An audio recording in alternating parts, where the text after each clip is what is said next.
Good evening all of you. स्वागत है आप सभी मित्रों का आज की मुलाकात में, आज की चर्चा में। आज जिस मुद्दे पर हमारी बातचीत हो रही है वो आपका प्रीवियस ईयर के क्वेश्चंस हैं। क्लियर है? देखिए, अभी तक आपके साथ मैंने एक 50 डेज की एमसीक्यू सीरीज डिस्कस की है जो अभी 17 ऑफ अक्टूबर को ही समाप्त हुई है। इस 50 दिन की सीरीज में मैंने आपका Indian economy and financial system का पूरा सिलेबस डिस्कस किया था एमसीक्यू के थ्रू। तो हर एक यूनिट पर एमसीक्यू के थ्रू डिस्कशन हुआ। वो क्लास बेहद इंपॉर्टेंट है, आप उस क्लास को जरूर देख लीजिएगा। आपके एग्जाम के लिए बहुत इंपॉर्टेंट है, बहुत अच्छे क्वेश्चंस आपको मिल जाएंगे और आपका एग्जाम क्लियर करना आसान हो जाएगा। आज जो मैं शुरू कर रहा हूं वो प्रीवियस ईयर के क्वेश्चन शुरू कर रहा हूं। प्रीवियस ईयर के क्वेश्चंस को भी आपको बहुत गंभीरता से देखना है।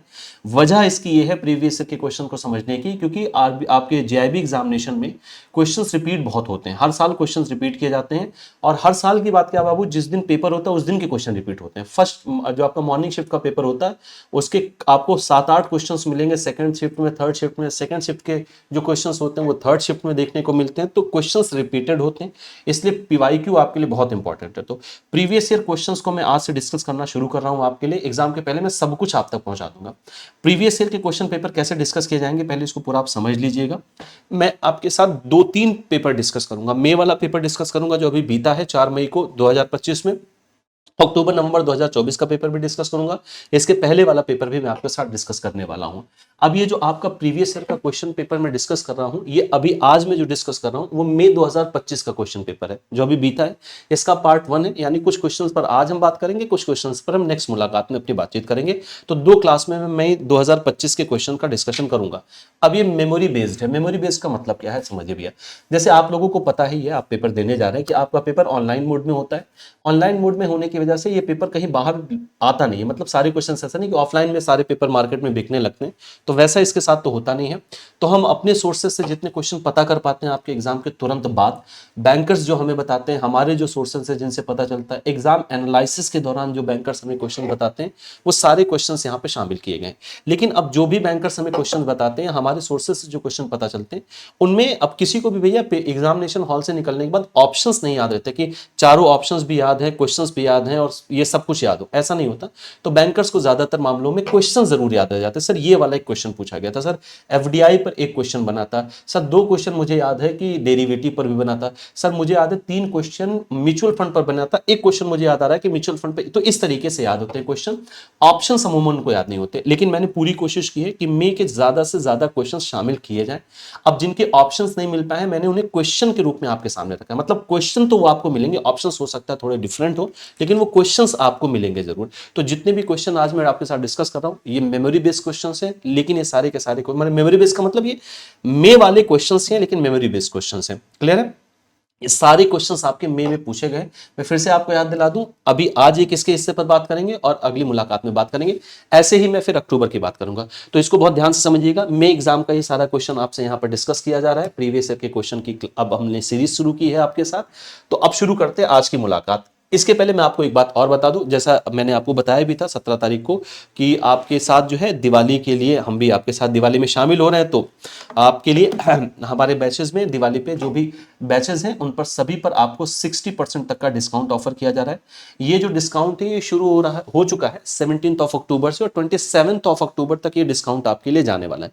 ये 60% का डिस्काउंट आपको हमारे सारे ही महापैक्स पर मिलने वाला है, सारे ही लाइव बैचेस पर आपको ये डिस्काउंट मिलेगा। तो दिवाली स्पेशल ऑफर आपके लिए है। आप में से जो भी एग्जाम को टारगेट कर रहे हैं, जो इस एग्जाम को या नेक्स्ट एग्जाम को टारगेट कर रहे हैं, बैचेस लेना चाहते हैं, वो अभी कम प्राइस पर ये बैचेस अवेल कर सकते हैं। चलिए क्वेश्चन नंबर 1 पर आते हैं। देखिए आपसे मे वाले एग्जाम में जो पूछा गया था वो नोटिस मनी पर भी क्वेश्चन बना था और कॉल मनी पर भी क्वेश्चन बना हुआ, यानी ये टॉपिक आपका कवर किया गया था। और मैं आपको एग्जैक्ट क्वेश्चन बता दे रहा हूं क्या पूछा गया था। बस इतना पूछा गया था कि नोटिस मनी का टेन्योर कितना होता है। तो मैंने नोटिस मनी का टेन्योर इस क्वेश्चन में शामिल कर लिया है। ठीक हो गई इतनी बात। इस तरीके से मैंने क्वेश्चन बनाया कि आपको नए क्वेश्चन भी मिल जाए और जो प्रीवियस ईयर के क्वेश्चन है वो भी आपके साथ डिस्कस हो जाए। और एक चीज और है, आज के क्वेश्चन को डिस्कस करते समय मेरी ये भी कोशिश है कि अगर कोई टॉपिक से क्वेश्चन बना है तो उससे और क्या क्वेश्चन बन सकते हैं ये भी मैं आपके साथ डिस्कस करूं। इसलिए क्लास आपके लिए बहुत इंपॉर्टेंट। बताइए भैया इनमें से कौन सा स्टेटमेंट सबसे अच्छी तरीके से डिफरेंशिएट करा कॉल मनी और नोटिस मनी को। ये सवाल बना। क्लियर? नोटिस मनी पे सवाल बना हुआ था। तो both are overnight market with no difference in duration. दोनों ओवरनाइट मार्केट के लोन होते हैं, दोनों में कोई डिफरेंस नहीं होता है। कॉल मनी मार्केट मैच्योर होता है 1 दिन में, जबकि नोटिस मनी मैच्योर होता है 2 दिन से 14 दिनों के बीच में। Call money requires RBI prior approval while notice money doesn't. Call money को आरबीआई की पूर्व अनुमति की जरूरत होती है, नोटिस मनी में ऐसा कुछ नहीं होता है। Call money is unsecured while notice money secured, call money secured है, नोटिस मनी अनसिक्योर्ड है। क्लियर है? आगे बढ़े भैया। तो आप में से आप सभी को ये पता है कॉल मनी हम मनी मार्केट में उपयोग करते हैं। कॉल मनी मार्केट 3 तरीके का होता है। कॉल मनी 1 दिन का, नोटिस मनी 2 दिन से 14 दिन का, टर्म मनी 14 दिन से ऊपर का होता है। ये इंटर बैंकिंग ट्रांजैक्शन भी कहा जाता है, लेकिन इसका उपयोग खाली बैंक ही नहीं करते हैं, इसका उपयोग bank, primary dealer, all India financial institutions ये सभी करते हैं। तो कॉल मनी एक अनसिक्योर्ड जो है बोरोइंग होती है, सिक्योर्ड लेंडिंग बोरोइंग होती है, क्योंकि इसमें कोई कोलेट्रल रखने की आवश्यकता नहीं होती है। सामान्य भाषा में कि अगर एक बैंक दूसरे बैंक से विदाउट कोलेट्रल फंड रेस कर रहा है तो कॉल मनी के अंतर्गत आता है। 1 दिन का है तो कॉल मनी, 2 दिन से 14 दिन का है तो नोटिस मनी, और 14 दिन से ऊपर का है तो उसको हम टर्म मनी कहते हैं। इसलिए इस क्वेश्चन पर आप सभी ने, जिन्होंने भी बी आंसर किया, बिल्कुल दुरुस्त आंसर किया भैया। क्वेश्चन नंबर 2 की तरफ बढ़ते हैं। क्वेश्चन नंबर 2 क्या कह रहा है? सोनिया। अब क्या है सोनिया, इसको ध्यान से थोड़ा सा आपको समझना है। देखो भैया, आपसे हर साल 2023 में भी, 2024 में भी, 2025 वाले पेपर में, ये क्वेश्चन पिछले वाले पेपर में पूछा गया था। सोनिया जो है आपसे पूछा हुआ क्वेश्चन है, क्या है? अल्टरनेट रेफरेंस रेट है। अल्टरनेट रेफरेंस रेट, इसको लिबोर की जगह पर लाया गया था। लिबोर एक अल्टरनेट जो है रेफरेंस रेट हुआ करता था। लिबोर का पूरा नाम था London interbank offer rate. LIBOR में बहुत ट्रांसपेरेंसी नहीं थी, एक तो सबसे बड़ी समस्या ये थी लिबोर में, इसलिए जो अल्टरनेट रेफरेंस रेट की शुरुआत की गई। सोनिया पर हर साल सोनिया ही सबसे ज्यादा पूछा जाता है। तो सोनिया पे अगला आपका क्वेश्चन है। सोनिया आपको मिलेगा कहाँ? मॉड्यूल डी में आपको दिखाई देगा। वैसे मैं आपको बताता चल रहा हूँ कौन कौन से क्वेश्चन कहाँ कहाँ पर रखे गए। तो जो दूसरा क्वेश्चन है वो मॉड्यूल डी का क्वेश्चन है। मैं मॉड्यूल भी बताता चल रहा हूं ताकि आपको यह भी पता चलता रहे कि कौन से मॉड्यूल से कितना वेटेज बना। तो SONIA as an alternate reference rate was developed to replace which of the following benchmark rates in the UK financial market. UK के फाइनेंशियल मार्केट में कौन से रेफरेंस रेट को रिप्लेस करने के लिए सोनिया एक अल्टरनेट रेफरेंस रेट लाया गया था? लिबोर को, या यूरिबोर को, या टिबोर को, या इवोनिया को? Euro overnight index over rate. क्या होगा दुरुस्त आंसर? टिबोर भी बहुत इंपॉर्टेंट है, इसको भी आप याद रखिएगा। जापान में इसका इस्तेमाल किया जाता है, टोक्यो इंटरबैंक ऑफर रेट। क्या होगा दुरुस्त आंसर भैया? अभी पीछे इस पर मैंने डिस्कशन कर लिया है। तो मॉड्यूल डी में आपसे ये सवाल पूछा जाता है, ठीक है? मॉड्यूल डी में आपसे ये सवाल पूछा जाता है। टिबोर किसको रिप्लेस कर रहा है? ऑप्शन ए बिल्कुल दुरुस्त आंसर है। Option A is the correct option, ठीक है? ऑल्टरनेट रेफरेंस रेट की तरह इसको इस्तेमाल किया जाता है, ठीक है? इतनी बात, कोई दिक्कत वाली बात तो नहीं है? आगे बढ़े, चलिए। सोनिया पे फिर से सवाल पूछा गया है कि विच of the following institution administers and publishes Sonia. Sonia को कौन सा ऑर्गेनाइजेशन है भैया, इंस्टीट्यूशन है, जो एडमिनिस्टर करता है और पब्लिश करता है? क्लियर है? तो सोनिया याद रखिएगा, सोनिया पढ़ के जाइएगा। सोनिया को पब्लिश करता है, एडमिनिस्टर करता है जो इंग्लैंड का सेंट्रल बैंक है, बैंक ऑफ इंग्लैंड जिसको कहते हैं। B option is the correct option. Same topic से क्वेश्चन बना हुआ है। क्वेश्चन नंबर 4 पर मूव करते हैं। Which of the following best explain the economic impact of FDI in developing countries like India. FDI और एफपीआई जैसी जो चर्चा हुई है वो आपके मॉड्यूल ए का टॉपिक है, मॉड्यूल ए का टॉपिक है। मॉड्यूल ए का टॉपिक है और मॉड्यूल ए में है आपका foreign trade policy, economic growth and development का जो टॉपिक है, वहां पर एफडीआई एफपीआई आपको पढ़ने को मिलेगा। एक बात मैं आपको और बता दूं, हर साल जो क्वेश्चन एफडीआई से पूछा जा रहा है, क्या क्वेश्चन पूछा जा रहा है भैया, ध्यान से समझिए। जैसे पिछले साल मुझे एग्जैक्टली क्वेश्चन याद है कि 2025 वाले मई वाले पेपर में पूछा गया था, इंश्योरेंस सेक्टर का एफडीआई कितना है।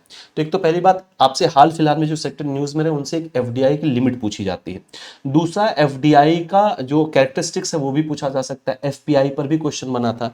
अब जब मैं लास्ट ईयर के पेपर का एनालिसिस करा रहा था, वहां पर बैंकर्स ने मुझे बताया सर 2 क्वेश्चंस पूछे गए थे एफडीआई और एफआईआई पर, जिनमें से एक क्वेश्चन हर बैंकर को याद था क्योंकि आसान सा क्वेश्चन था, इसलिए हर बैंकर को एग्जामिनेशन हॉल से बाहर निकलने पर भी याद रहेगा कि इंश्योरेंस सेक्टर में एफडीआई की लिमिट कितनी है। इंश्योरेंस सेक्टर में एफडीआई की लिमिट पूछी गई है, तो हो सकता है इस बार फिर से इंश्योरेंस सेक्टर में एफडीआई की लिमिट पूछ लिया जाए क्योंकि इंपॉर्टेंट है।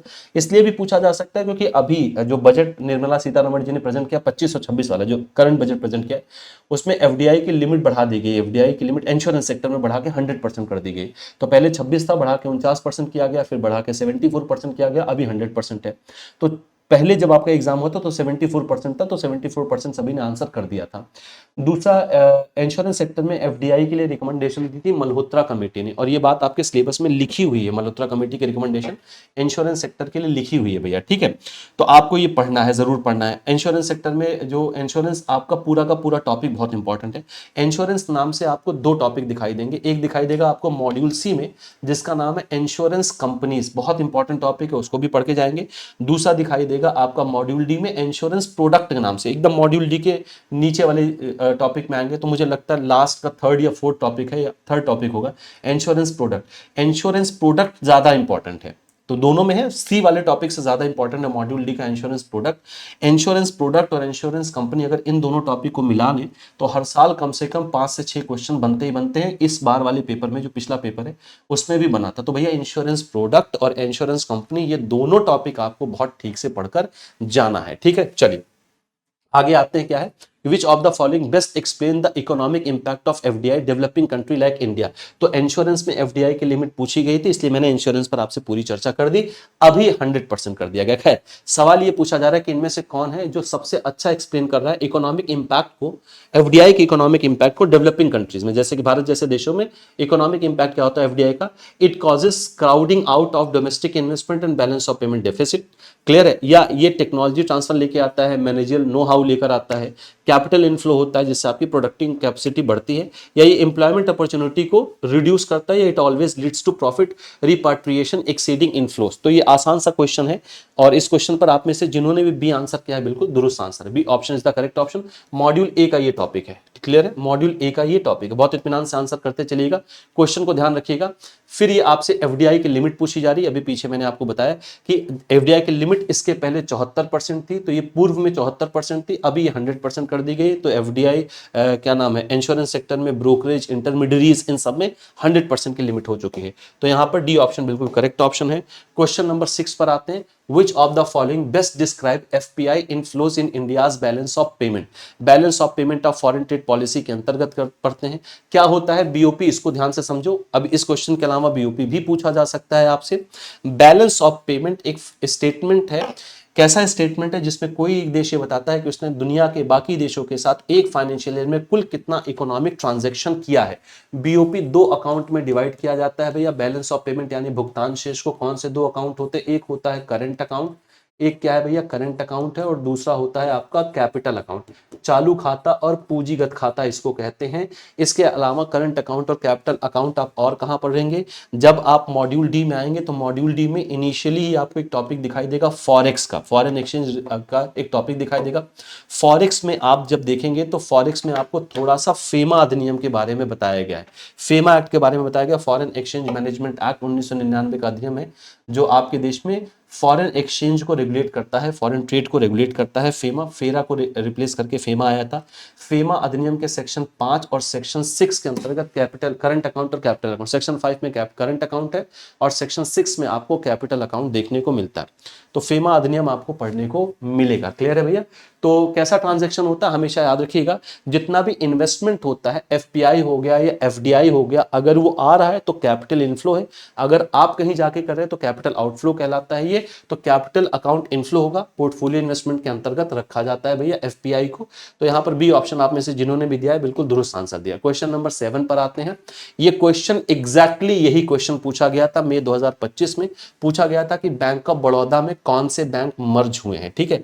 बैंक नेशनलाइजेशन पर 2 क्वेश्चन था, कौन सा बैंक मर्ज हुआ इस पर क्वेश्चन था। ये तो एग्जैक्टली यही क्वेश्चन था कि बैंक ऑफ बड़ौदा में कौन सा बैंक मर्ज हुआ है, मतलब क्वेश्चन एग्जैक्टली यही था। हो सकता है ऑप्शन वहां पर 1-2 ऊपर नीचे हो, ऑप्शन दूसरे रखेंगे क्योंकि क्वेश्चन ही हमें बैंकर्स बता पाते हैं, ऑप्शंस उनको कहां याद रहेंगे एग्जामिनेशन हॉल से निकलने के बाद। तो क्वेश्चन एग्जैक्टली ये पूछा गया था कि 2019 में बैंक ऑफ बड़ौदा इनमें से कौन से 2 पब्लिक सेक्टर बैंक्स के साथ मर्ज किया गया था, Vijaya bank and Dena bank, Punjab national bank and Andhra bank, union bank of India और corporation bank, Canara bank and syndicate bank. क्या होगा दुरुस्त आंसर, सवाल पूछा गया। अच्छा, हर साल बैंक मर्जर पर सवाल बन रहा है, 2025 में भी पूछा गया मई वाले पेपर में, और 2024 में भी पूछा गया था, और बैंक नेशनलाइजेशन पर भी क्वेश्चन पूछे गए थे, इसलिए इसको पढ़ के जाएंगे आप, तैयार करके जाएंगे तो आपको क्लियर याद होगा भैया। Vijaya bank and Dena bank, आप में से जिन्होंने ए आंसर किया बिल्कुल दुरुस्त आंसर किया। क्वेश्चन नंबर 10 पर आते हैं, क्वेश्चन नंबर 8 पर आते हैं। Which of the following RBI subsidiaries was established recently to provide shared IT and allied service to banks and financial sector.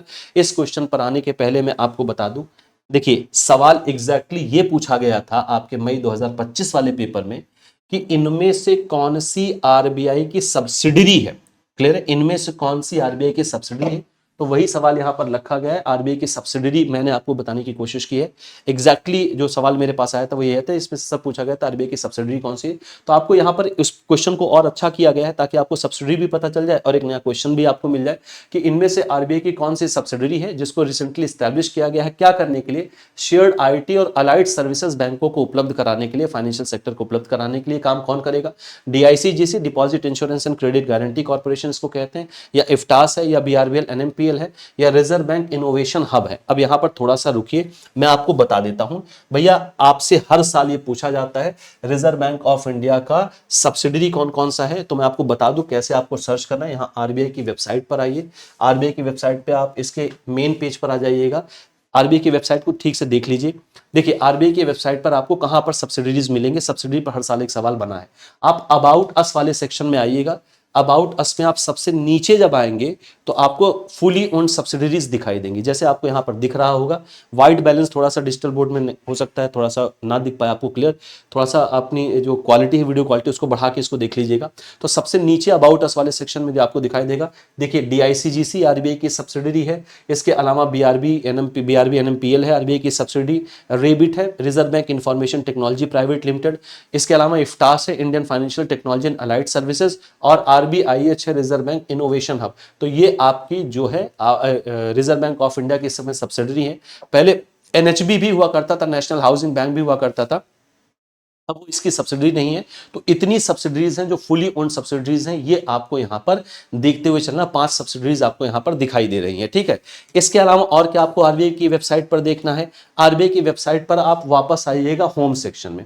अब जब आप होम सेक्शन में आएंगे तो यहां पर इंग्लिश हिंदी जो भी आपको चुनना होगा चुन लीजिएगा। यहां पर आपको करंट रेट्स दिखाई दे रहे हैं। अब यहां पर रिजर्व रेशियो भी आपको दिखाई दे रहा है, पॉलिसी भी दिखाई दे रहा है, पॉलिसी रेट। रिजर्व रेशियो में आता है आपका सीआरआर और एसएलआर, जैसे अभी सीआरआर को कम किया गया, अब तो 3.5% सीआरआर हो गया है। तो इसको भैया एग्जाम में जाने के पहले देख कर जाइएगा, सीआरआर 3.50% है, एसएलआर 18% है, और यहां पर सारे आपको पॉलिसी रेट दिखाई देंगे, जैसे रेपो रेट हो गया, एसडीएफआर हो गया, मार्जिन स्टैंडिंग फैसिलिटी रेट हो गया, रिवर्स रेपो रेट हो गया, बैंक रेट हो गया, ये सारे के सारे रेट्स आपको यहाँ करंट रेट देखने को मिल जाएंगे। तो इसको भी आपको देखकर जाना है। चलिए इस क्वेश्चन पर आते हैं, कहां गया,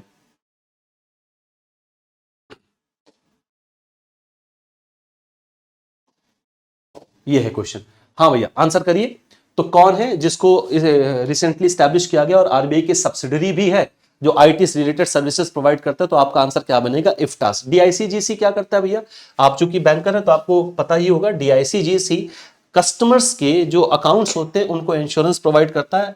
पहले 2 लाख रुपए तक का इंश्योरेंस, मतलब 2 लाख तक के डिपॉजिट पर इंश्योरेंस देखा था, जो आपका जो भी डिपॉजिट है उस पर 2 लाख तक का इंश्योरेंस ही कर देता था, 2 लाख के डिपॉजिट तक। अब इसको बढ़ा के 5 लाख कर दिया गया है, क्योंकि डीआईसीजीसी एक्ट में अमेंडमेंट हुआ। जो आपका मुंबई में कौन सा वो कोऑपरेटिव बैंक था, PMC cooperative bank, Punjab and Maharashtra cooperative bank जब डूबा तो डीआईसीजीसी में अमेंडमेंट किया गया और 2 लाख से बढ़ा के 5 लाख कर दिया गया। तो डीआईसीजीसी के बारे में सवाल पूछा जा सकता है। बीआरबी एनएमपीएल है और reserve bank of India innovation hub, ये भी आरबीआई की सब्सिडी, और एक जो 5वीं थी वो रेबिट आप लोगों ने पढ़ा था। क्लियर हो गई इतनी बात, तो यहां पर बी ऑप्शन आपका बिल्कुल दुरुस्त आंसर बनेगा। क्वेश्चन नंबर 9 पर आते हैं। क्वेश्चन नंबर 9 क्या कह रहा है, how many commercial banks were nationalised by the government of India on 19 जुलाई 16। ये एग्जैक्ट क्वेश्चन पूछा गया आपका, यही क्वेश्चन पूछा गया आपका मई 2000। इसीलिए मैं कह रहा हूं मैं सारे तरीके के क्वेश्चन का डिस्कशन कर रहा हूं। प्रीवियस ईयर के जो क्वेश्चन पूछे गए वो तो डिस्कस किए जा रहे हैं, उनसे संबंधित जो और क्वेश्चन बन सकते हैं मैं उन पर भी बातचीत कर रहा हूं। तो कितने बैंक नेशनलाइज किए गए थे भैया 19 जुलाई 1969 में, आपको तब तक आप लोग इसका आंसर करते चलिए। आप लोगों को पता है बैंकों का नेशनलाइजेशन 2 फेज में हुआ है। पहले फेज का नेशनलाइजेशन 1969 में हुआ जब 14 बड़े बैंक नेशनलाइज हुए। तो आप में से जिन्होंने भी 14 आंसर किया है बिल्कुल दुरुस्त आंसर किया है। और दूसरे फेज का जो नेशनलाइजेशन था उस 1980 में हुआ है, उसमें 6 बड़े बैंक नेशनलाइज किए गए थे। 14 बैंक उस समय 1969 में जो 14 बैंक नेशनलाइज हुए, उस समय नेशनलाइज होने का मतलब, बड़े बैंक का मतलब था जिनके पास 50 करोड़ या उसके ऊपर की पेड अप कैपिटल। तो ये सवाल पूछा गया है। अब 2023 या 24 किसी एक में पूछा गया था कि जो पहली बार नेशनलाइजेशन हुआ उसमें पूंजी कितनी रखी गई थी, तो 50 करोड़।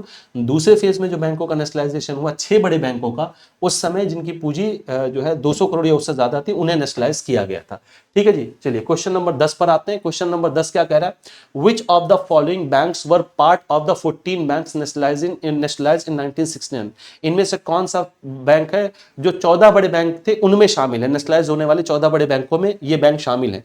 बीओबी है, इलाहाबाद बैंक है, या इंडियन बैंक है, न्यू बैंक ऑफ इंडिया है, ओरिएंटल बैंक ऑफ कॉमर्स है, या सिंडिकेट बैंक है, आईसीआईसीआई, एचडीएफसी, एक्सिस बैंक है। अब सी तो आप आंसर करेंगे नहीं भैया, क्योंकि ये नेशनलाइज बैंक है नहीं, अभी भी प्राइवेट बैंक है। State bank of India, ICICI bank है, बैंक ऑफ इंडिया है। क्या होगा दुरुस्त आंसर? तो ये एग्जैक्टली पूछा गया क्वेश्चन है बाबू, इसको ध्यान में रखिएगा। तो इस पर आप सभी को आंसर पता है, बहुत आसान सा क्वेश्चन है ये, 0.5 पर पूछा गया था। आपको पता ना भैया आपको कितने नंबर के क्वेश्चन कैसे कैसे मिलते हैं। 0.5 मार्क्स के आपको मिलेंगे 50 क्वेश्चन, 25 नंबर के आपको मिलेंगे एक नंबर के मिलेंगे आपको 25 क्वेश्चन, 0.5 मार्क्स के 50 क्वेश्चन, 1 मार्क्स का 25 क्वेश्चन और 2 नंबर का 25 क्वेश्चन आपको मिलेगा। ठीक है जितनी बार, तो यहां पर ए ऑप्शन आप में से जिन्होंने भी दिया है बिल्कुल दुरुस्त आंसर दिया है। Bank of Baroda, Allahabad bank और इंडियन बैंक ये नेशनलाइज हुए थे आपके पहले फेज के अंतर्गत। ठीक है जी, यहां तक की चर्चा बढ़िया है। आगे बढ़े आप क्वेश्चन नंबर 11 की तरफ। क्वेश्चन नंबर 10 का ये आंसर आप लोगों ने ये बिल्कुल दुरुस्त दिया। क्वेश्चन नंबर 11 है, which of the following statement is true about the combined effect of 1969 and 1980 bank nationalizations।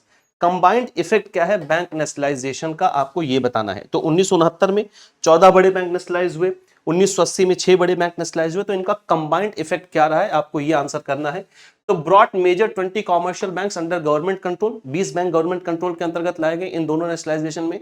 Enhanced financial inclusion in rural and semi urban India, इससे क्या हुआ, रूरल और सेमी अर्बन एरिया में फाइनेंशियल इंक्लूजन इनहांस हुआ। Allowed government to implement priority sector lending, government को allow किया गया कि वो प्रायोरिटी सेक्टर लेंडिंग टारगेट को रख सकता है। ऑल ऑफ द अबव क्या होगा दुरुस्त आंसर? दुरुस्त आंसर क्या होगा भैया, फिर से आप सभी को याद दिला दूं क्योंकि कई सारे हमारे मित्र ऐसे हैं जिन्होंने क्लास थोड़ा लेट ज्वाइन की है आज की। अब हम बातचीत कर रहे हैं प्रीवियस ईयर का पेपर का डिस्कशन कर रहे हैं, और ये जो प्रीवियस ईयर का पेपर है ये मई 2025 जो भी आपका बीता है उसका पहला पार्ट है, यानी अभी अगली मुलाकात इसमें और होगी हमारी। पार्ट 2 पर भी हम चर्चा करेंगे, मैं आपके साथ मई और अक्टूबर दोनों पेपर डिस्कस करूंगा प्रीवियस ईयर में। प्रीवियस ईयर के क्वेश्चन रिपीट होते हैं भैया, मैं बार बार आपसे कह रहा हूं, इसलिए बहुत ईमानदारी से इसको देखिएगा। आप में से जिन्होंने भी डी आंसर किया है बिल्कुल दुरुस्त आंसर किया, D option is the right option. Question number 12 पर क्या है, which of the following statement best reflect the enhance of Adam Smith economic philosophy underlying his definition of economics. अब यहां पर ध्यान से पहले समझे, देखिए है क्या, ये प्रीवियस ईयर के पेपर की अगर मैं बात करूं तो मई वाले पेपर में भी और जो आपका अक्टूबर नवंबर 2024 में पेपर हुआ था, दोनों में मॉड्यूल बी में जब आप आएंगे तो मॉड्यूल बी का जो सबसे पहला यूनिट है वो है fundamental of economics, micro and macro economics नाम से आपको एक टॉपिक दिखाई देगा। वहां पर आपको 3 डेफिनेशंस दिखाई देगी इकोनॉमिक्स की, जिसमें से एडम स्मिथ की परिभाषा है जिसको वेल्थ की डेफिनेशन बोलते हैं, अल्फ्रेड मार्शल की डेफिनेशन आपको मिलेगी जिसको वेलफेयर डेफिनेशन बोलते हैं, और लियोनिन रॉबिन्सन की डेफिनेशन आपको मिलेगी जिसको हम बोलते हैं स्कार्सिटी की डेफिनेशन। क्लियर है? इन तीनों डेफिनेशंस को आपको पढ़ के जाना है क्योंकि इसमें से कोई एक डेफिनेशन जरूर पूछी जाती है। दोनों पेपर में पिछली बार पूछे गए हैं, मई वाले पेपर में भी ये सवाल पूछा गया था। तो मुझे बैंकर्स ने बताया कि सर एक डेफिनेशन पूछी गई थी, एडम स्मिथ वाली डेफिनेशन पूछी गई थी, तो मैंने आपके लिए क्वेश्चन उस पर बनाया है। तो विच of the following statement best reflect the essence of Adam Smith economic philosophy under the definition of economics.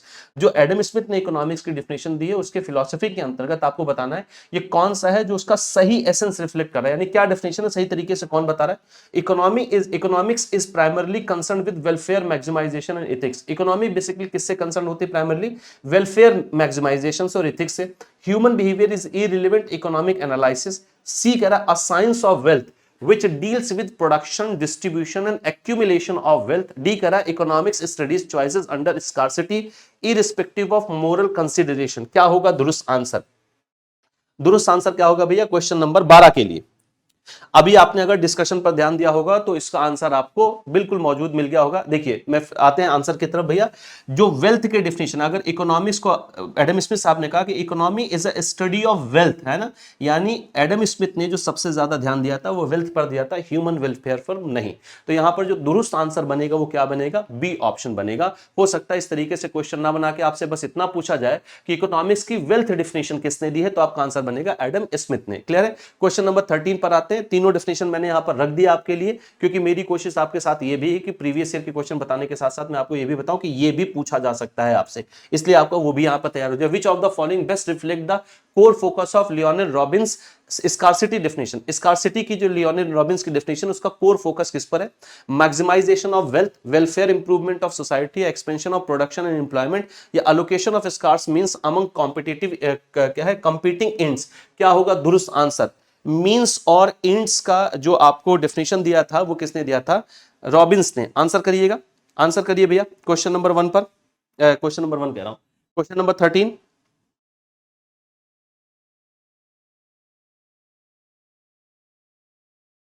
Question 13 पर क्या होगा दुरुस्त आंसर?